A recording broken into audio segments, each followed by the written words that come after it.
आपने येद्देलू कर्नाटका के बारे में सुना है? नहीं सुना ना? तो आज आपको बताना चाहता हूँ क्यों आपको इसके बारे में जानना चाहिए, क्यों महत्वपूर्ण है आपके मेरे हम सब के लिए और आप इसमें क्या कर सकते हैं। अभी नहीं, पिछले कई हफ्तों से काफ़ी समय मैंने यहाँ कर्नाटका में लगाया है और 10 मई जबकि चुनाव होगा तब तक अपना अधिकांश समय यहीं कर्नाटका में बिताने का इरादा है, क्योंकि ये बहुत महत्वपूर्ण चुनाव है, एक असाधारण चुनाव। और इस असाधारण चुनाव में हो रही एक असाधारण दखल है येद्देलू कर्नाटका। येद्देलू का मतलब जागृत हो, जागो, उठो, अराइज, अवेक। कर्नाटका, हम जो उत्तर भारत वाले हैं ना, कर्नाटक टक, जैसे क के नीचे हलंत लगाओ, हलंत नहीं है ना, तो कर्नाटका नहीं है, क पे आ की मात्रा नहीं है, लेकिन क को पूरा बोला जाएगा। जैसे हम अशोक बोल देते हैं, मानो क के नीचे हलंत है, अशोक पूरा उच्चारण है, राम है ना। उसी तरह से कर्नाटक, या जब कन्नड़ा के बारे में हम जब बात करते हैं, कन्नड़ भाषा है ना, ये नहीं अच्छी नहीं लगती है, कहते हैं हमारी भाषा का कम से कम नाम तो सही बोलो, कन्नड़ा, कन्नड़ा नहीं, कन्नड़ा। तो येद्देलू कर्नाटका, येद्देलू कर्नाटका का मतलब है कर्नाटका उठो जागो, क्योंकि आज कर्नाटका की अस्मिता, उसकी पहचान, उसकी संस्कृति, उसके अतीत, उसके वर्तमान और उसके भविष्य को खतरा है। इसके लिए हुआ ये अभियान, इसको हम बोलते हैं येद्देलू कर्नाटका, जिसका समर्थन करने के लिए, जिसमें अपनी भूमिका अदा करने के लिए, इस यज्ञ में अपनी आहुति देने के लिए मैं, स्वराज इंडिया के बाकी साथी और भारत जोड़ो अभियान से जुड़े हुए तमाम साथी भी यहाँ आए हुए हैं, कर्नाटका के बाकी संगठनों के साथ सहयोग करने के लिए। मैंने कहा असाधारण चुनाव असाधारण जगह पे हो रहा है, दोनों कारणों से असाधारण है। इतिहास की ये जो घड़ी है ये असाधारण है। देश में जो कुछ हो रहा है उसके बारे में मैं बार बार कहता रहा हूँ, लंबा भाषण उस पर नहीं दूंगा। मैं बार बार कह रहा हूँ कि इस वक्त देश में जो हो रहा है वो इस देश के भविष्य के लिए बहुत बड़ी चुनौती है। इस वक्त दांव पे सिर्फ एक सरकार का बनना बिगड़ना नहीं है, इस वक्त दांव पे संविधान है, इस वक्त दांव पे है हमारे देश के स्वाधीनता आंदोलन के मूल्य और आदर्श, इस वक्त दांव पे है हमारी पूरी विरासत, हमारी संस्कृति की विरासत।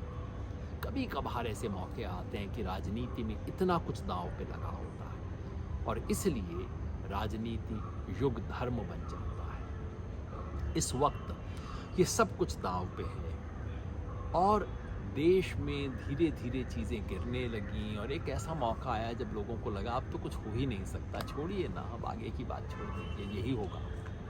लेकिन फिर आई भारत जोड़ो यात्रा, जिसने लोगों के मन में उम्मीद जगाई। इसके बारे में बहुत बार मैंने आपसे बात की है। भारत जोड़ो यात्रा जिसने देश का मिजाज बदला और ऐसा लगा कि अब देश करवट लेने लगा है। लेकिन यात्रा के बाद सबने पूछा कि भाई यात्रा के बाद अब क्या होगा, और पिछले कुछ महीनों से लोगों ने कहना शुरू किया अरे अरे कुछ तो हो नहीं रहा। मैंने कहा नहीं, बहुत कुछ हो रहा है, भारत जोड़ो अभियान शुरू हो गया है। लेकिन उन्होंने कहा नहीं नहीं नहीं, कुछ नहीं हो रहा है, अभी देखिए क्या होगा, चुनाव जीतो तो जाने। फिर कहा देखो त्रिपुरा के चुनाव में तो ये हो गया, पर भाई इसका तो कोई खास संबंध नहीं है। तो ले दे के अब मामला कर्नाटका पे टिका है। इस चुनाव में यदि बीजेपी जीतती है तो स्वाभाविक है बीजेपी डंका बजाएगी, क्योंकि आज तक बीजेपी कभी भी कर्नाटका में अपने दम पर मेजॉरिटी नहीं ला सकी है। सरकार बनाई है उसने, लेकिन सरकार हर बार चोर दरवाजे से बनाई है, ऑपरेशन कमला, यानी कि दूसरों को खरीद के बेच के इस सब धंधों से की है सरकार। अगर बीजेपी की सरकार बनती है पूर्ण बहुमत से तो जाहिर है बीजेपी अपना डंका पीट ठोकेगी, जाहिर है बीजेपी कहेगी कि अब हम पूरे दक्षिण भारत में प्रवेश कर रहे हैं, और जाहिर है बीजेपी कहेगी कि पिछले 2-4 साल से जिस तरह की राजनीति उन्होंने कर्नाटका में की है, जनता ने उस पर अपनी मोहर लगाई है। ये जो हिजाब की, अजान की, ये जो लिंचिंग की, लव जिहाद की, पूरे कर्नाटका को एक तरह से नफरत की फैक्ट्री बनाने की जो राजनीति हुई है, बीजेपी कहेगी देखिए अब इस पर तो मोहर लग गई है, अब तो हम करेंगे। लेकिन अगर बीजेपी यहाँ हारती है तो फिर एक तरह से कर्नाटका की जनता कह सकेगी कि देखिए ये कर्नाटका है, यहाँ ये चल नहीं सकता। पूरे देश का मिजाज बदलेगा। 2024 की तैयारी जो हो रही है, 2024 की जो ट्रेजेक्ट्री है, इस देश के संविधान को बचाने की जो लड़ाई है, वो कर्नाटका के बाद या तो डाउन होगी या फिर अप हो जाएगी। उसी तरह की ट्रेजेक्ट्री नहीं हो सकती। इसलिए कर्नाटका बहुत महत्वपूर्ण है, बहुत महत्वपूर्ण मोड़ है इस वक्त ये पूरे देश के लिए कर्नाटका का चुनाव। ये असाधारण स्थान है।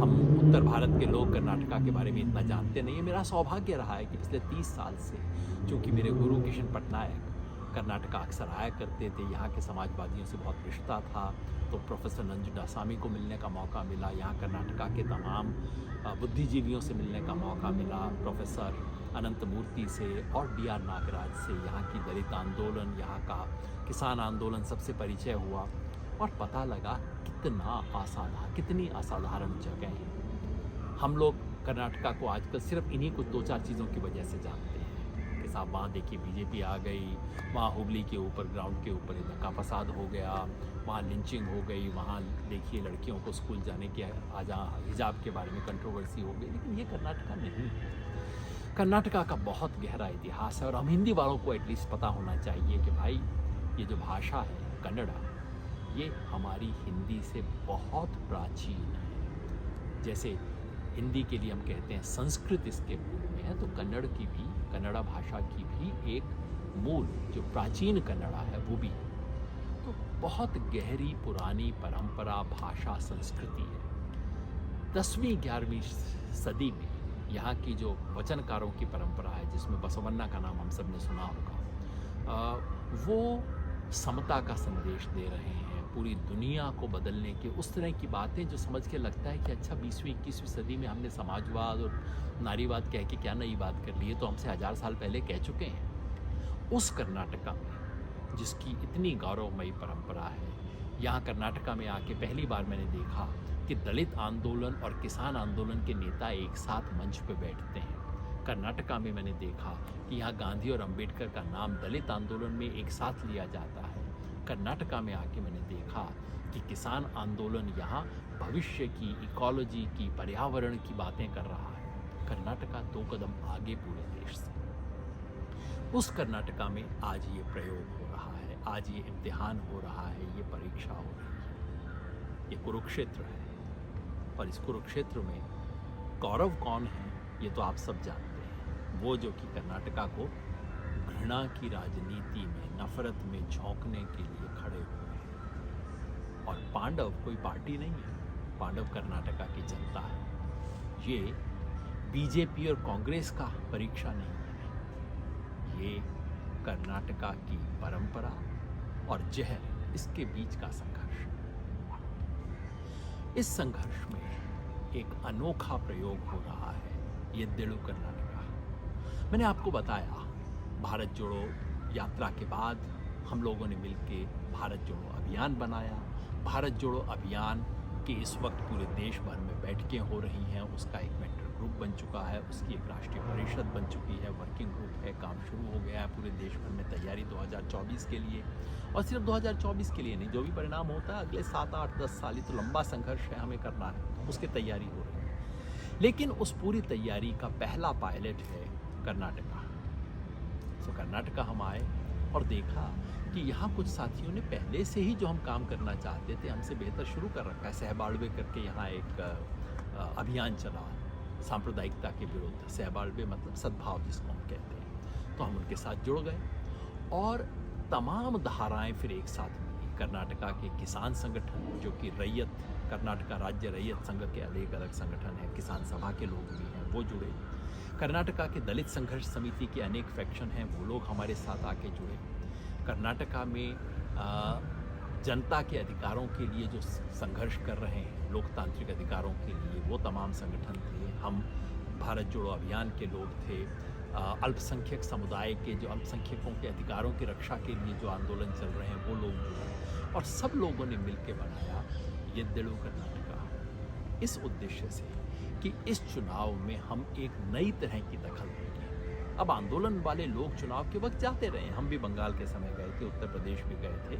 ना बंगाल की जीत हमारी वजह से हुई थी, ना उत्तर प्रदेश की हार हमारी वजह से हुई थी, लेकिन हमने कोशिश की अपनी थोड़ी बहुत। लेकिन वो सब कोशिश थोड़ा ऊपरी स्तर पे रही। हमने प्रेस कॉन्फ्रेंस एड्रेस किए, कहीं पे जनसभा एड्रेस की, लेकिन उस सब से सबक लेते हुए कर्नाटका में हमने तय किया है कि जन आंदोलन इस बार एक पॉजिटिव, प्रोएक्टिव, फोकस तरीके से काम करेंगे। हम सिर्फ इतना नहीं कहेंगे किसे नहीं जिताना, ये तो हम पहले भी कह चुके हैं। इस बार हमने तय किया है कि हम जाके जनता से कहेंगे किसे जिताना है, जो इस नफरत की राजनीति को हराने में समर्थ हो। किसी एक पार्टी से हम बंधे हुए नहीं हैं। जो जहां इस नफरत की राजनीति को हराने में समर्थ हो, उसको जिताने के लिए प्रयास करेंगे। क्योंकि खाली हराने की बात करो तो लोग कहते हैं भैया बताओ तो सही वोट किसे डालें, हमारे पास जवाब नहीं होता। हम प्रोएक्टिवली काम करेंगे। हम सिर्फ जाकर ये जो पहले हम करते थे ना, स्टेटमेंट दे दिया, प्रेस कॉन्फ्रेंस कर दी, वो नहीं, नीचे ज़मीन पे जाके काम कर रहे हैं। तो हमने कुछ कॉन्स्टिट्यूएंसी सेलेक्ट की हैं जहाँ पे बहुत क्रिटिकल है, जहाँ बदलाव हो सकता है, जहाँ पासा पलट सकता है।